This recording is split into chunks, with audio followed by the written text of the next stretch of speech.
We interrupt your regularly scheduled broadcasting to bring you this breaking report. I'm Mooney, a lawyer, and this is Video Game Law Review. On October 24th, 2023, Nintendo released a set of new community tournament guidelines that have caused a substantial uproar in the gaming space. The competitive Smash Bros. Scene has been particularly affected, and given that scene's unfriendly interactions with Nintendo in the past, these new guidelines seem almost targeted to that community. How bad are these new guidelines exactly, and what does this mean for the competitive Smash scene? Why are guidelines like this even necessary? We'll discuss all of this and more on this first episode of Video Game Law Review here on Moon Channel. We'll start with a quick breakdown of the guidelines themselves. I've reviewed the UK, US, and Japanese guidelines, and aside from minor differences in wording and currency calculations, the content therein is essentially the same. You will note that even elements of these guidelines that one would expect to be distinct from jurisdiction to jurisdiction are essentially copy-pasted. As an example, take a look at the frequently asked questions, question 15, concerning hosting Nintendo game tournaments as part of a charity activity at one's high school. Despite the differences in how schools work in the United States, UK, and Japan, the differences in laws surrounding charitable activities, etc., this section is drafted identically in all three iterations of the guidelines. If you've watched prior Moon Channel videos, this uniformity is both unusual yet not unexpected. As my viewers know, although intellectual property laws do differ from jurisdiction to jurisdiction, the international nature of intellectual property law means that, in actuality, any company engaged in international commerce has to at least manage their IP as strictly as required by the laws of the strictest, or in this case, most unclear but still commercially significant jurisdiction, meaning the United States. That said, even though the United States has exported its intellectual property laws internationally through trade agreements or direct political interference as the case may be, there are still differences in jurisdictional enforcement.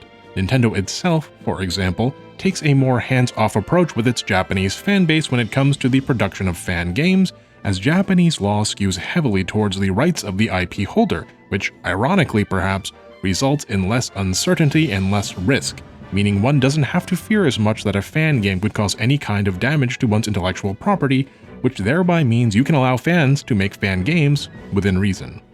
The uniformity of these guidelines without jurisdictional distinction tells us that these new guidelines may not necessarily concern the same intellectual property issues that caused Nintendo to target fan games or take down fan projects. Let's not conflate these two issues as we proceed with our analysis. Now that we've drawn the line between Nintendo's past actions and this present change, let us break down the guidelines proper into bite-sized pieces. As per Nintendo's new tournament guidelines, number 1. Community tournaments must be small-scale and not for commercial profit. What does that mean? Well, tournaments should have less than 200 participants in person or less than 300 participants online. Tournaments cannot generate substantial commercial revenue. Prizes have to be limited in value, admission fees and entry fees have to be limited, and accounting has to be transparent. These tournaments cannot be meaningfully sponsored, and tournament organizers cannot make more than $10,000 in a year. Likewise, tournament organizers cannot offer more than roughly $10,000 in prizes in a year either. Number 2, community tournaments have to make it very clear that they aren't affiliated with Nintendo by stating outright in their promotional materials that they aren't sponsored by nor affiliated with Nintendo. Promotional materials cannot utilize Nintendo's intellectual property, including logos or character art. Pirated games can't be used, and only official Nintendo services should be used for online play. Number 3, organizers are responsible for a tournament's compliance with local laws, are liable for the health and safety of the participants and audience, must be non-discriminatory, disallow gambling or alcohol and drug use, make sure players are of age according to applicable age rating, and that they have obtained requisite IP rights from any relevant third parties. Finally, don't do anything Nintendo deems inappropriate. Don't damage the value of Nintendo's IP or brand, and just to be very clear, no sponsors a second time.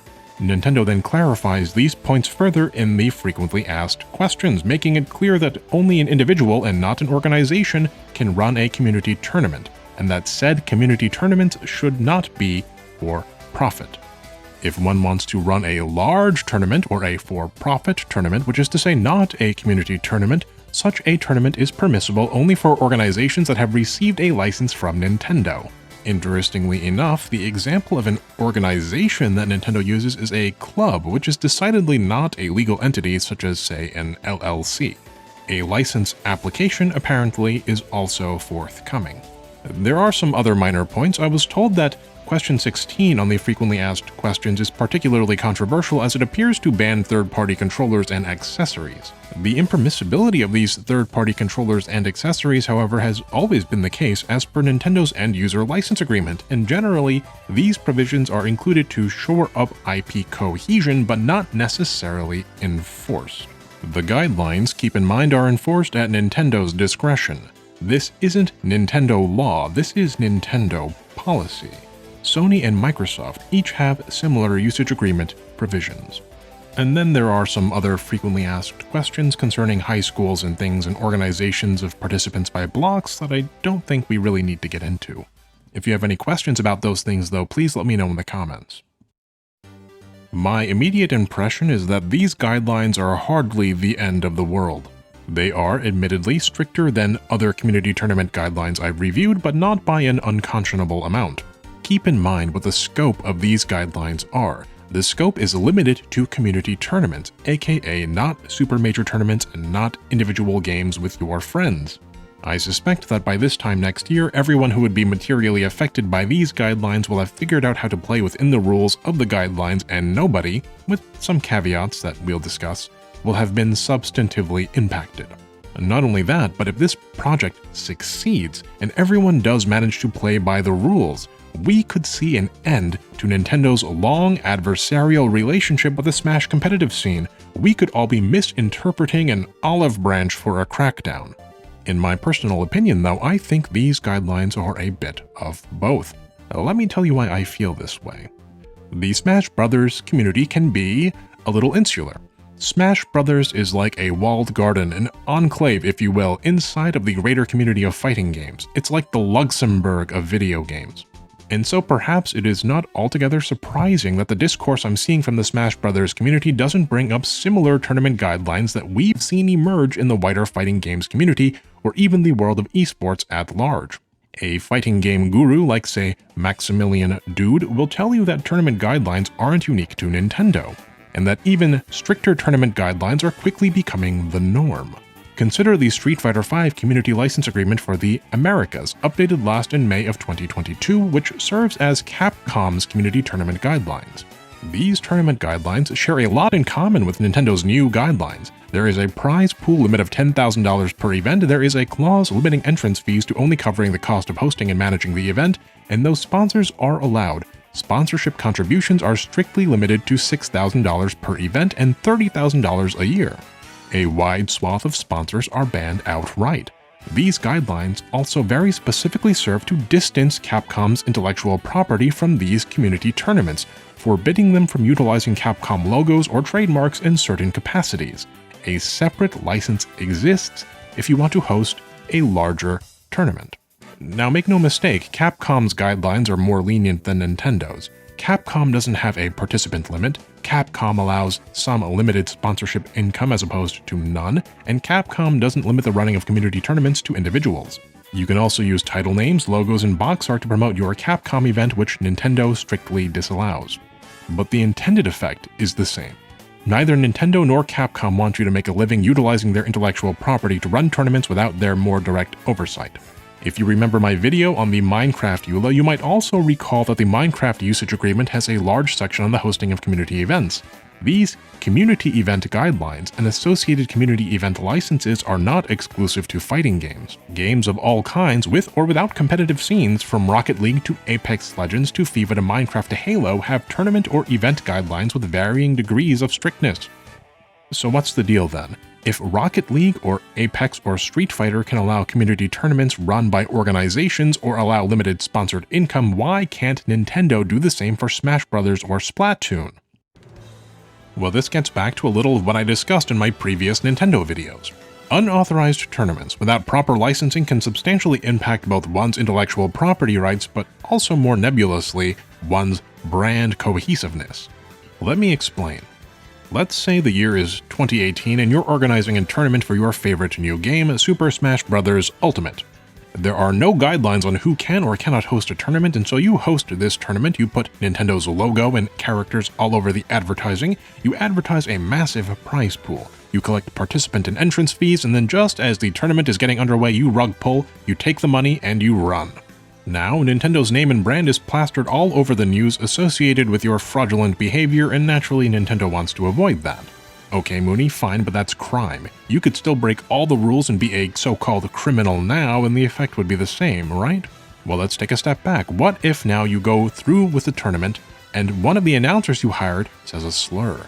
Well, the players you've invited to play do something extremely embarrassing, and this behavior ends up in a YouTube compilation with millions of views, permanently associating your game and brand in the minds of gamers everywhere with the cringy and unshowered. That would never happen, of course, but hypothetically, how might Nintendo stop those players from returning for the next tournament? How and by what mechanisms and when can Nintendo utilize its executive control over its intellectual property to put a stop to events that could potentially harm its brand, erode its IP control, affect its reputation with consumers and other companies, or even invite liability? The answer we've seen in the past is that Nintendo can only handle these situations with clumsy, sledgehammer-like force. The Smash community knows this. Enforcement from Nintendo often seems like lightning bolts from Olympus, striking randomly, obliterating small scenes or events seemingly out of nowhere. If you've watched my Minecraft video, you know that there is a difference between the strict versus loose and the detailed versus vague dichotomies. Nintendo has never been loose with its IP handling of Smash Bros., but because the permissions surrounding events have been so vague, enforcement appears random and at times unnecessarily harsh. Detailed guidelines can be a good thing, as it means we will see fewer lightning bolts from Olympus and more direct engagement with the Smash Bros. Community. In this respect, the guidelines are an olive branch. But the question then becomes, why can't the Nintendo guidelines be more like Capcom's, or EA's, or Ubisoft's? If Nintendo's strictness can put even Electronic Arts or Ubisoft to shame, surely something is wrong, right, and worth protesting. Here's where the crackdown part comes into effect. Professionals have standards, and Nintendo is de facto the most professional, the most venerable company in video gaming with the most valuable intellectual properties in the world. And those intellectual properties depend on their good, sparkling reputation, their strong brand identity, and on Nintendo's very precisely guided creative control.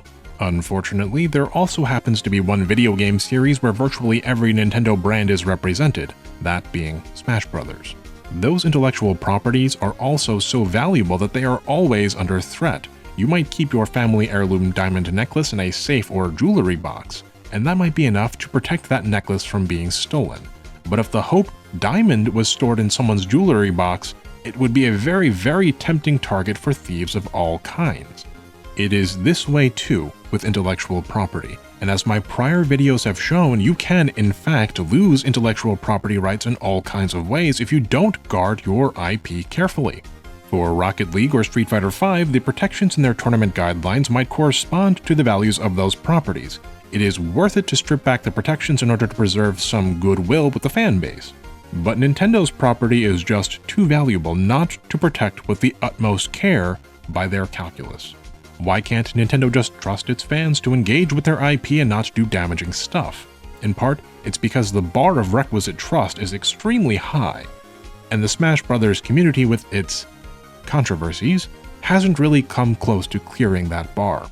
Nintendo has also experienced the outcome of poor IP management in their distant past, causing damage to their properties that they have only recovered from relatively recently, in consideration of their long history. A topic for another video, perhaps.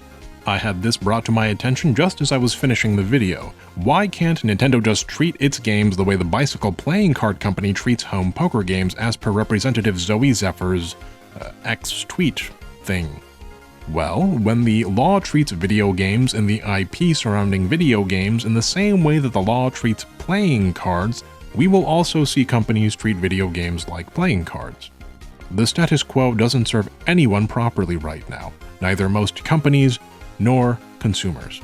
It will take legislators with awareness of this issue to help resolve it, which I applaud Representative Zephyr for. Attention to the issue is movement in the right direction. To summarize, Nintendo has something very valuable, and they want to be extra careful with it but they also want to draw clear lines in the sand so that the community knows how to better interact with that valuable thing without getting randomly up-smashed into oblivion by Nintendo. The state of American intellectual property law is absolute chaos. It is this way in part by design, and the tendrils of its vagueness extend through international treaties to affect the way every single multinational company handles its affairs. I don't see these tournament guidelines as being an unjust, cruel restriction. In a way, these guidelines are liberating. The Smash community finally has rules that it can follow, and thus, the possibility of building a competitive scene that isn't under constant threat of being vaporized by Nintendo. Now, I understand that an individual running a community tournament is going to find these new rules quite cumbersome to maneuver, and I do sympathize with that. If you are, however, a highly regarded streamer or content creator who potentially might make, we'll say, a modest six-figure annual revenue through Nintendo's games, well, perhaps it's time to pay the piper. To take the L, as you might say, for the future stability and well-being of the Smash Bros. Community. The next L train is now arriving. In fairness to said streamers and community leaders, though, we haven't seen what the license agreement entails or its fee structure at the time of the creation of this video. In light of those potential changes and burdens, it's natural to be anxious or even agitated. But if the fee turns out to be not too substantial, the enforcement turns out to be the same as it has always been, and the license agreement turns out to be not overly burdensome, we might even one day find ourselves thankful that these guidelines were drafted. In fact, I suspect that as news comes out about the registration and licensing process, that we will all feel terribly silly for panicking so much. Call it a lawyer's intuition. And if you do happen to be a highly regarded streamer or content creator who should already have your own organization in the form of an LLC or S-Corp, maybe cool it a bit with the hyperbole if you want a license. Remember that the licenses are discretionary. And for the love of God, please don't threaten Nintendo's lawyers with a good time by stating on the record that you're going to protest their guidelines by hosting tournaments in violation of their policies. Their vision is based on movement. Just some food for thought if you are feeling hungry. But whomsoever you are, I hope that you found this first episode of Video Game Law Review interesting. I rushed this out as soon as I could so that it would be timely, so please forgive the lower level of quality. If you have any questions, please put them in the comments. I will try my best to answer. I've been your host, Mooney, and thank you for tuning in to Moon Channel.